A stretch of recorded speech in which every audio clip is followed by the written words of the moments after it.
அனைவருக்கும் வணக்கம். Metro rail திட்டத்துக்கு ஆம், மத்தியில் ஆளுகின்ற பாஜக அரசு எதிர்ப்பு தெரிவித்திருக்கிறதா இப்ப திமுக சார்பா சொல்லிட்டு இருக்காங்க. அத பத்தி பார்ப்போம். கோயம்புத்தூர் இது பாத்தீங்கன்னா ஒரு தொழில் நகரம். இந்தியாவுல 16வது மிகப்பெரிய நகரம். மிகப்பெரிய நகரங்கள் வரிசையில 16வது இடத்துல இருக்கக்கூடியதுதான் இந்த கோயம்புத்தூர். அது மட்டும் கிடையாது, தென்னிந்தியாவின் மான்செஸ்டர் அப்படின்னு சொன்னா அது கோயம்புத்தூர் தான்.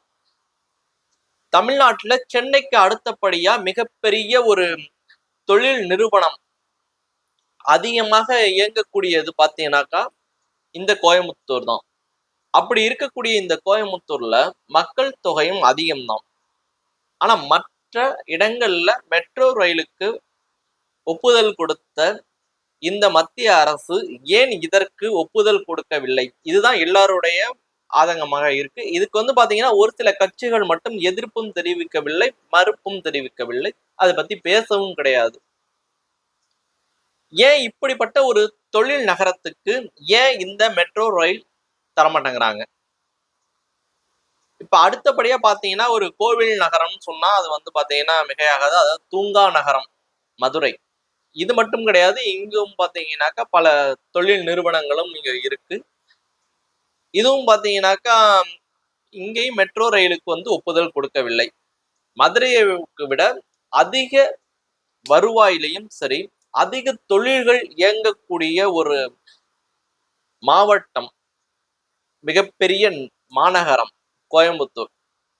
ஏன் இங்க ஒப்புதல் கொடுக்கலங்கிறது தான் எல்லாருக்குமே ஒன்று. ஏன்னா மக்கள் தொகை அடர்த்தி அதிகமாக இருக்கக்கூடிய இடம். இப்ப பாத்தீங்கன்னா இப்ப கொஞ்ச நாளைக்கு முன்னாடி ஜிடி நாயுடுன்னு சொல்லிட்டு ஒரு மேம்பாலம் திறந்திருப்பாங்க. அந்த மேம்பாலமே பாத்தீங்கன்னா பல ஆண்டுகளாக கிடப்பில் போடப்பட்டு இருந்து இப்பொழுதுதான் அந்த மேம்பாலத்தை பணியை நிறைவடைந்து அந்த மேம்பாலத்தை திறந்திருந்தார்கள்.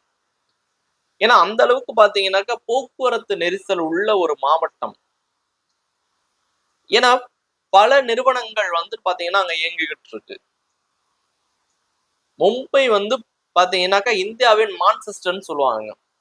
அங்க இந்த பருத்தி தொழில் வீழ்ச்சி அடையும் போது தலை தூக்கிய இடம்தான் இந்த கோயம்புத்தூர். அதனாலதான் பாத்தீங்கன்னாக்கா இங்க தென்னிந்தியாவின் மான்செஸ்டர்ன்னு சொல்றாங்க. இது மட்டும் இல்லாம இந்த கிரைண்டிங் மிஷின்ஸ், அதாவது பாத்தீங்கன்னா இந்த மாவு அரைக்கிற மிஷின்ஸ், இந்த பருத்தி இந்த இதுக்கெல்லாம் பாத்தீங்கன்னா புவிசார் குறியீடு வாங்கப்பட்டதும் இந்த கோவை மாநகரத்தில் தான்.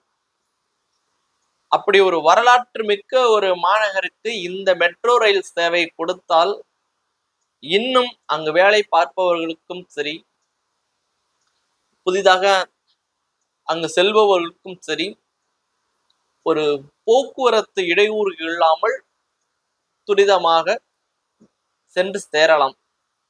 இது மக்களின் குரலாக. நன்றி, வணக்கம்.